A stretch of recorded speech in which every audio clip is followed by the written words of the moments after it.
नमस्कार दर्शकों, मैं आपकी होस्ट और दोस्त स्वाति शिखा स्वागत करती हूँ आपका आपके अपने कार्यक्रम रियल बाजार में। रियल बाजार जो प्रॉपर्टी से जुड़ी हर उन मुद्दों को आपके पास लाता है और आपको बताता है कि बाजार की अभी क्या डेवलपमेंट्स हो रही है। आज हम बात कर रहे हैं मध्यम वर्गीय परिवार के उन सपनों के बारे में जो उन्होंने कभी देखा होगा। जी हाँ दोस्तों, आज मैं बात कर रही हूँ हाउसिंग कॉलोनी के बारे में। रोटी, कपड़ा और मकान हर एक व्यक्ति की बुनियादी जरूरतें हैं और इसको पूरा करने का दायित्व सरकार का भी होता है ताकि समाज का कोई भी तबका इन बुनियादी जरूरतों से महरूम ना रह पाए। हर एक को सर छुपाने की व्यवस्था हो, कम से कम दामों पर घर मुहैया कराया जाए, इसके लिए सरकार एक ओर प्रतिबद्ध है तो दूसरी ओर सरकार का ये दायित्व भी होता है कि यथासंभव आर्थिक आधार पर रहने को एक घर मिल सके। मैं 16 साल से पटना में हूँ, लेकिन 12 साल पहले मुझे आकर्षित करते थे हाउसिंग कॉलोनी के मकान, बड़े कमरे, रोशनी, हवादार कमरे, तो ये आकर्षित करते थे मुझे। और 12 साल पहले मैं यहाँ रहने आया। सचमुच में निजी मकान से अगर तुलना करें तो ये ज़्यादा आरामदेह है, अच्छा है, जगह काफ़ी है। इसीलिए मैं इसको प्रेफर करता हूँ कि आज भी अगर मुझे रहना कहा जाएगा तो मेरी पहली प्राथमिकता होगी हाउसिंग बोर्ड के जो मकान हैं वो। बिहार में भी सरकार ने अपने हर एक को घर के दायित्व को साकार करने के लिए फ्लैट बनाने की सोची। लगभग 3 दशक पहले इस काम के लिए बिहार राज्य आवास बोर्ड का गठन हुआ, जिसने प्लॉट्स और फ्लैट्स बनाकर बेचना शुरू किया। का निर्माण 1993 में ही पोजीशन देना स्टार्ट हो गया था, 1993 में ही। और बीच में कई लोगों ने लिया और कई लोग हाफ पेमेंट कर करके टर्न अप नहीं हुए, कई लोग ऐसे ही छोड़कर चले गए, क्योंकि उस वक्त ये पूरा डेवलप एरिया नहीं हुआ था। हमें लगता है कि 2000 ऑनवर्ड्स लोगों का ध्यान इस पर गया। फिर जब नीतीश गवर्नमेंट आई तो फिर उसके बाद लोगों का फिर नज़र एक बार पुनः इस पर गया। तब उसके बाद फिर इसमें लोग इक्विपमेंट आने लगे, या जिन लोगों ने अपना फ्लैट ले रखा था हाफ हार्टेडली, उन लोगों ने अपना बेचना शुरू किया और तब फिर लोग थोड़ी सी संख्या इसमें आ गए। जिस समय आवास बोर्ड ने हाउसिंग कॉलोनी की नींव डाली, उस वक्त पटना शहर में भी फ्लैट्स कल्चर डेवलप नहीं हुआ था। प्राइवेट बिल्डर का तो नामो निशान भी नहीं था। वैसे युग में फ्लैट्स की चाहत रखने वालों के लिए हाउसिंग कॉलोनी में फ्लैट्स बुक कराना एक सुनहरा अवसर था। यहाँ रहने की आफियत है, जगह सफिशिएंट रहता है। एक बात, जितना आप खर्च करते हैं उस हिसाब से आपको सही और जगह मिलता है। दूसरी सबसे बड़ी बात क्या है कि अभी तक जो हाउसिंग कॉलोनी पटना के जितने भी हैं वह शहर के मध्य में हैं और वहाँ से हर आवश्यक जगहों पर आप आसानी से पहुँच सकते हैं, यानी वह बाज़ार और ट्रांसपोर्ट की पकड़ में है, पहुँच में है, तो ये एक बड़ी चीज़ है। ठीक है। दूसरी बात यह है कि जो सुविधा की बात है, सबसे बड़ी सुविधा की बात है कि आप एक बार ले लेते हैं तो बहुत ही छोटा अमाउंट लगता है टैक्स के रूप में, तो आप निश्चिंत होते हैं, निश्चिंत रहते हैं। आपके ऊपर बहुत आर्थिक भार नहीं पड़ता है, आप बहुत बड़े आर्थिक भार से मुक्त रहते हैं, जो प्राइवेट सेक्टर में संभव नहीं हो पाता है। बिहार राज्य आवास बोर्ड ने उस वक्त लगभग 5236 प्लॉट्स और फ्लैट्स बेचे ताकि लोअर इनकम ग्रुप से लेकर हायर इनकम ग्रुप इसे खरीद सकें। शायद फ्लैट्स बुक कराने वालों को भी ऐसा एहसास हुआ होगा कि उनकी लॉटरी निकल गई, लेकिन तस्वीर वास्तविकता से कोसों दूर थी। घर में तो कहीं कोई कमी नहीं है, लेकिन जब यहाँ निकलते हैं, जब हम आए थे यहाँ पे तो काफ़ी ख़राब सिचुएशन था। 2 साल में काफ़ी चेंज आया है, अभी भी बहुत सारा चेंज का ज़रूरत है। जैसे आप देख रहे हैं सामने पार्क है, वो मेंटेन नहीं है। बच्चे हमारे पहले काफ़ी बाहर से आते थे जो हम लोगों के बच्चों को खेलने नहीं देते थे, तो अब हमारे बच्चे कम से कम खेल सकते हैं, लेकिन उनको जो सुविधा चाहिए वो यहाँ पे नहीं है। हम लोग हमेशा फंस जाते हाउसिंग, जैसे अगर हम लोग कहीं गवर्नमेंट फंड के लिए जाते हैं तो उन लोगों का कहना होता है कि हाउसिंग का है, इसलिए वो लोग तो हाउसिंग और गवर्नमेंट के बीच में जो है हम लोग फंसे हुए हैं और कुछ डेवलपमेंट हो नहीं रहा है। जो भी आप देख रहे हैं हम लोग आपस में मिलकर ही, HIG वासी जितने भी हैं यहाँ पे, वो लोग आपस में मिलकर जो भी डेवलपमेंट कर सकते हैं वो कर रहे हैं। बाकी हम लोगों को और कहीं से कोई सहयोग नहीं मिल रहा है। इस तथ्य से कोई गुरेज नहीं कि हाउसिंग कॉलोनी ने आम लोगों के घर की जरूरतों को पूरा किया। केवल पूरा ही नहीं, वे सारी सुविधाएं भी मुहैया करवाईं जो आम तौर पर जरूरी होती है। हाँ, जो हाउसिंग कॉलोनी ने नहीं बरकरार रखा वो है फ्लैट्स, कैंपस और पार्कों का रखरखाव। रेसिडेंशियल दो तरह की बातें होती हैं। एक तो होता है कि रेसिडेंशियल सुविधाएं कि घर के अंदर कौन कौन सी सुविधाएं हैं। दूसरा है कि उसके चारों ओर का जो एक्सटर्नल फैसिलिटीज़ क्या क्या है। तो घर के अंदर की जो सुविधाएं हैं वो कमोबेश एक मध्यम वर्गीय परिवार के लिए सही है, ठीक है। अब जैसे सेल्फ फिनांस जिसमें मैं रहता हूँ उसमें 2 बेडरूम हैं, एक ड्राइंग रूम है, एक बड़ा सा डाइनिंग रूम है, एक किचन है, 2 लैट्रिन है, 2 बाथरूम है, तो that is quite all right. सामान्य रूप से वो हाई फाई नहीं है, लेकिन सामान्य रूप say that is good for a middle class family. External facilities की बात लें तो अभी जो माहौल है, जो परिस्थिति है, मुझको लगता है कि वह बहुत बेहतर नहीं। अब जैसे एक कंसेप्ट है कि हाउसिंग कॉलोनी में कॉलोनी के बीच एक पार्क होना चाहिए। तो HIG ग्रुप में तो पार्क हैं, कुछ जगह मेंटेन्ड है, कुछ जगह नॉन मेंटेन्ड है। लेकिन हम लोग की तरफ जो सेल्फ फिनांस की तरफ है उसमें जो पार्क का कंसेप्ट है, ज़मीन है, सब कुछ है, लेकिन पार्क नहीं बनाया गया। ड्रेनेज की बहुत बड़ी असुविधा है, यहाँ सही ड्रेन नहीं है। मेंटेनेंस तो मैंने आज तक 12 साल में एक बार देखा है कि हाउसिंग के जो फ्लैट्स हैं उसके रंग रोगन हुए हैं, उसके केवल बाहरी परत पर वो रंग रोगन हुए हैं, लेकिन उसमें भी बहुत कायदे से वो मेंटेनेंस और रिपेयरिंग का काम नहीं हुआ, सिर्फ रंग करने का काम हुआ। सबसे बड़ा मौलिक इशू है पानी का। हर अपार्टमेंट के ऊपर पानी का टैंक है, लेकिन किसी भी फ्लैट में मुझे लगता है कि पानी की सप्लाई नहीं होती है, और सारे फ्लैट वाले सारे लोग अपना बोरिंग करवाते हैं लाख रुपए खर्च करके और अपनी पानी की व्यवस्था पर चलते हैं, जो कि एकदम मौलिक समस्या है। ये होना चाहिए था। दर्शकों, तो अभी तक आपने देखा कि सरकार ने कैसे आम जनता के इन सपनों को पूरी करने के लिए क्या क्या योजनाएं बनाई। आवास बोर्ड ने भी काफी सारी पहल ली, लेकिन क्या ये योजनाएं या पहल आम जनता तक सचमुच में पहुंची है? क्या सही मायने में यह योजनाएं धरातल पर उतरी है? क्या आज आम जनता इन योजनाओं से लाभान्वित हुए हैं? इन सब बातों पर हम चर्चा करेंगे और देखेंगे, लेकिन उसके पहले हमें लेना होगा एक छोटा सा ब्रेक। तब तक आप बने रहिए हमारे साथ ETV बिहार झारखंड पर।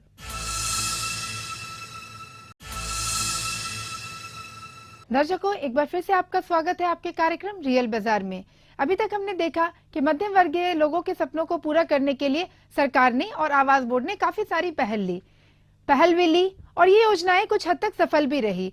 एक आम रेट पर, एक सस्ते दरों पर लोगों को, मध्यम वर्गीय लोगों को आवास मुहैया भी कराई गई, जो प्राइवेट कंपनियों से हम उम्मीद नहीं कर सकते थे। आज से 25 से 30 साल पूर्व जब बहादुरपुर हाउसिंग कॉलोनी बनी थी, तब वहाँ के लोग घर पाकर गौरवान्वित महसूस करते थे।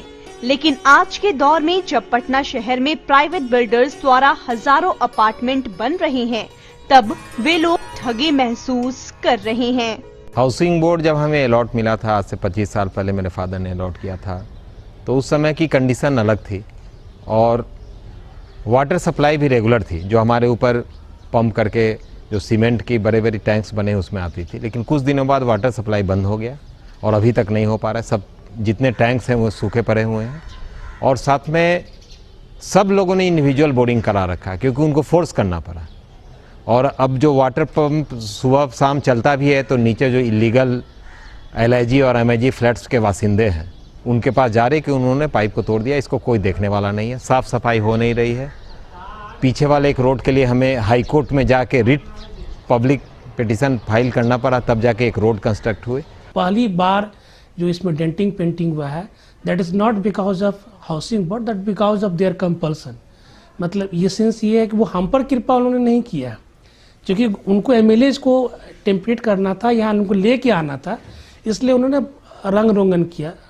रंग रोगन की जो क्वालिटी है माशाअल्लाह भगवान मालिक उसकी तो माने वो 1 साल का 2 साल भी चल जाए यही बहुत है। और जो पिछला हिस्सा है जो वेल साइड हम लोग कहते हैं चाय जी का, वो स्टिल बहुत गंदा है, अनमेंटेन्ड है। वो तो अभी हम लोगों के सामूहिक एफर्ट से इम्प्रूव किया है, जिसकी वजह से हम लोग रहने लायक जी पा रहे हैं।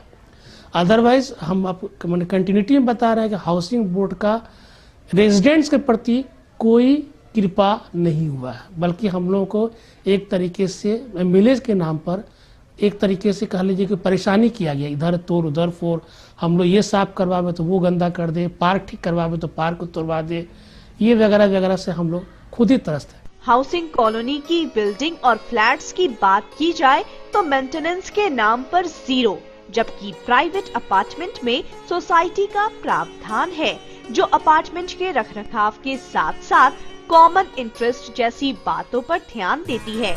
लेकिन हाउसिंग कॉलोनी के पास ऐसा कोई प्रावधान नहीं है। ऐसे में कॉलोनी को साफ सुथरा रखने में खासी दिक्कतें होती हैं।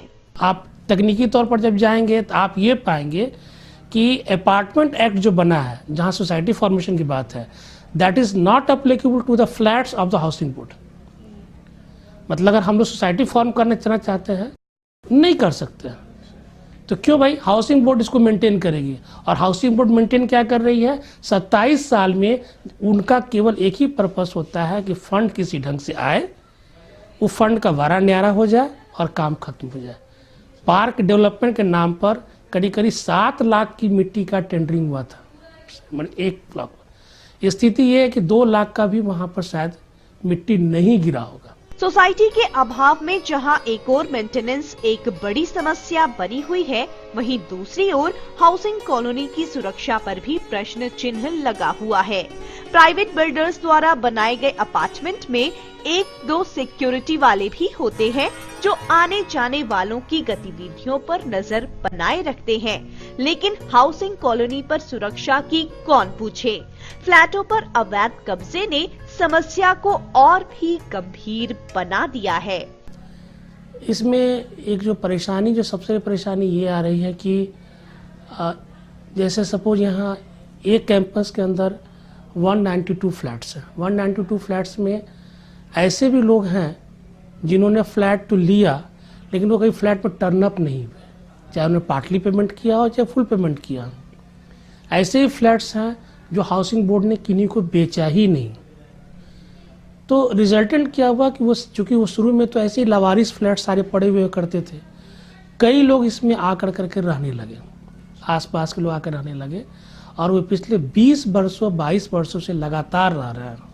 फ्लैट्स बन रहे हैं, प्लास्टर कुछ भी नहीं है सुविधा, वहाँ पर इंक्रोचमेंट हो गया है, लोग रह रहे हैं जैसे तैसे, तो लेकिन रह रहे हैं तो रह रहे हैं। फ्री का बिजली, फ्री का पानी, फ्री का आवास, सब कुछ निःशुल्क चल रहा है उनका। हाउसिंग कॉलोनी में रहने वाले फ्लैट्स धारकों की एक शिकायत ये भी है कि आवास बोर्ड ने उन्हें फ्लैट्स लीज बेसिस पर दिया, न कि फ्री होल्डिंग पर।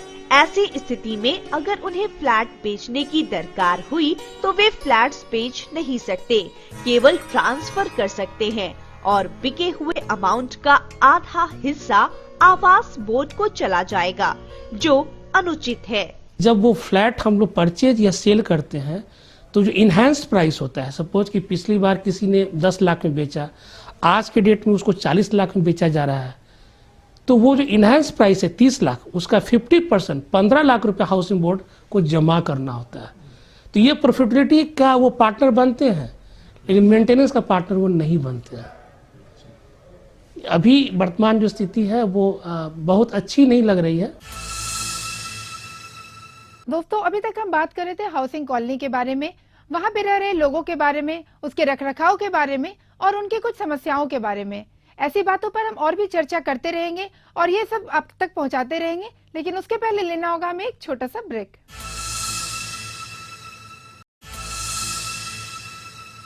ब्रेक के बाद आप सबों का फिर से स्वागत है रियल बाजार में। आवास बोर्ड ने जो सपना देखा था मध्यम वर्गीय लोगों तक पहुंचाने का, वह बहुत हद तक पूरी भी हुई, लेकिन कुछ समस्याएं रह भी गई। उन समस्याओं से कैसे निजात मिल सकता है, उसके क्या उपाय हो सकते हैं, ताकि जो हाउसिंग बोर्ड की कल्पना थी और डेवलपमेंट का की जो प्रक्रिया है वो कैसे तेजी से आगे बढ़ सकती है, इन बातों पर हम चर्चा करेंगे। परेशानियों समस्याओं से घिरे हाउसिंग के लोगों ने अंत में कॉलोनी को बनाने की ठान ली है। कॉलोनी के कुछ समझदार लोगों ने अनौपचारिक संस्था बनाकर पार्कों के जीर्णोद्धार से लेकर पानी जैसे अहम जरूरतों को दुरुस्त करने में कोई भी कसर नहीं छोड़ रखी है। जब देखा कि कोई सुनवाई नहीं होती है तो कॉलोनी के कुछ लोग मिलकर के आगे बढ़ करके आपस में कुछ कंट्रीब्यूशन करके या तो श्रमदान करके भी साफ सफाई की व्यवस्था करते हैं। लोग चंदा करके कुछ कहीं गेट वगैरह लगाना है तो वो लगा करके, ताकि अपनी सुरक्षा, परिवार की सुरक्षा या और जो जितने लोग रह रहे हैं एक लोकेलिटी में, तो अपनी सुरक्षा के लिहाज से ये सब हम लोग मतलब इनिशियल इनिशिएटिव लेकर के हम लोग काम कर रहे हैं। सहयोग तो नहीं मिला है, लेकिन हाँ, चूँकि हम लोग का एक अपना एक 20-25 लोगों का एक संगठन है जो कि हम लोग दिन रात इसमें लगे रहते हैं और काम करते हैं। इसकी कहानी यही HIG की है। और अभी हाल फिलहाल चारों तरफ रोड थोड़ा बहुत रिपेयर हुआ है, वो भी हम लोगों ने काफ़ी हाई कोर्ट की तरफ इंटरवीन करवाया, मैंने वो परेशान मैंने डोर टू डोर मूव किए तो जाकर के ब्लॉक 2 के पीछे का सड़क बना है, अदरवाइज वो भी नहीं बनता। हाउसिंग कॉलोनी के बाशिंदों का भी मानना है कि आम लोगों के घर की जरूरतों को पूरा करने में अहम भूमिका निभाया है सरकार द्वारा डेवलप ऐसी कॉलोनियों ने। आज बड़े बड़े बिल्डर्स द्वारा बड़े बड़े बिल्डिंग प्रोजेक्ट चालू तो हैं, लेकिन वे आम लोगों की बजट से बाहर हैं। डेफिनेटली मकान बड़ा है, बाजार कॉस्ट से ये कम कॉस्ट है, ओपन एरिया है, ये खूबसूरती है, बाकी सारी खूबसूरती नहीं है जो हम लोग प्राइवेट बिल्डिंग में देखते हैं। स्थिति यही है कि हम लोग 2 पैसा जरूर बचा पाते हैं, लेकिन फर्दर हम लोग इसमें लगा देते हैं कि वो मेंटेन किसी ढंग से रहे। यहाँ पे महसूस होता है कि प्रॉपर सिक्योरिटी नहीं है। कई बार हम लोगों की गाड़ियां आप देखे होंगे नीचे लगी रहती हैं, तो यहाँ पे क्या होता है, बैक में इतना झोपड़पट्टी है कि वहां से भी लोग सीढ़ी से घुसते हैं और छत से जा करके वो गाड़ी पे कभी पत्थर फेंक देते हैं या कभी डैमेज, मतलब रात में हम लोग छत पे अकेले नहीं जा सकते। हमेशा ये डर होता है कि पीछे से कभी भी कोई भी सीढ़ी पे चढ़ सकता है, सिक्योरिटी है ही नहीं। जैसे अगर चारों तरफ गेट लग जाए और एक सिक्योरिटी गार्ड भी रह जाए तो फिर हम लोगों का प्रॉब्लम सॉल्व हो जाता है। आज फ्लैटों के रेट आसमान छूते जा रहे हैं। ऐसे में जरूरी है कि आवास बोर्ड ज्यादा से ज्यादा हाउसिंग कॉलोनियां बसाए ताकि आम लोगों को उनका आशियाना मिल सके। साथ ही जरूरी है खाली पड़ी उन 2500 फ्लैटों के आवंटन की भी, ताकि जरूरतमंदों को सर छुपाने को छत मिल सके। मध्य वर्ग के आकांक्षाओं को पूरा करने के लिए है। इधर हाउसिंग बोर्ड की पॉलिसी भी ऐसी है कि NBCC को आउटसोर्स कर दिया है, कुछ ज़मीन उधर है, NBCC टावर 1 टावर 2 है, लेकिन 33 ईयर्स के लिए उसको लीज पर दिया गया है। तो और मार्केट रेट के बराबर इक्विवेलेंट प्राइस है, तो कोई उनका टेकर नहीं है। NBCC के 2 बार निकले हैं एडवर्टीजमेंट बुकिंग के लिए दिल्ली से, लेकिन उसकी बुकिंग नहीं हो पा रही है। 13 मंजिला एक बड़ा NBCC टावर बन के तैयार है, उसके कमर्शियल फ्लैट की बुकिंग हो रही है और उसकी रेजिडेंशियल फ्लैट की बुकिंग नहीं हो पा रही है। हाउसिंग बोर्ड के मेंटेनेंस के दायित्व को संजीदगी से पूरा करने के साथ साथ जरूरी है कि वहां रहने वाले हर एक लोग साफ सफाई और सुरक्षा पर ध्यान दें, ताकि हाउसिंग के लोगों को वहां के निवासी कहे जाने पर गर्व का एहसास हो। देखिए, पहले तो एक उम्मीद की किरण ये जगी है कि अभी कुछ दिनों पहले अखबारों में खबर आई थी कि कैबिनेट ने ये पास किया है कि जितने भी हाउसिंग बोर्ड के प्रॉपर्टीज हैं वो लीज से फ्री होल्ड किया जाए। अगर ये फ्री होल्ड हो जाता है तो फिर यहाँ के जो रेजिडेंट हैं शायद वो हाउसिंग बोर्ड के कंसेंट के बिना अपना फ्लैट को परचेज, तो प्राइस उसका हाइक करेगा। दोस्तों, अभी तक आपने देखा कि आवास बोर्ड की तरफ से जो योजनाएं आई थी वो बहुत हद तक सफल भी हुई, लोग लाभान्वित भी हो रहे हैं। लेकिन आज जो अपार्टमेंट कल्चर का जमाना आ चुका है, जिसके कारण रेट्स आसमान छू रहे हैं, तो मध्यम वर्गीय परिवार आम जनता के पहुंच के ये बाहर हो चुका है। ऐसे में आवास बोर्ड और सरकार का और भी दायित्व बनता है कि और भी योजनाएं लाएं और भी लोगों को लाभान्वित करे। तो इन्हीं सब बातों के साथ अब समय हो चुका है विदा लेने का। और अगर आपके भी मन में कोई सवाल है या सुझाव है तो कृपया हमें मेल करें। हमारा मेल ID है realbazaar realbazar@atv@gmail.com। तो अब समय हो चुका है आपसे विदा लेने का। अगले हफ्ते फिर मिलेंगे इसी जगह पर इसी समय में। तब तक के लिए नमस्कार।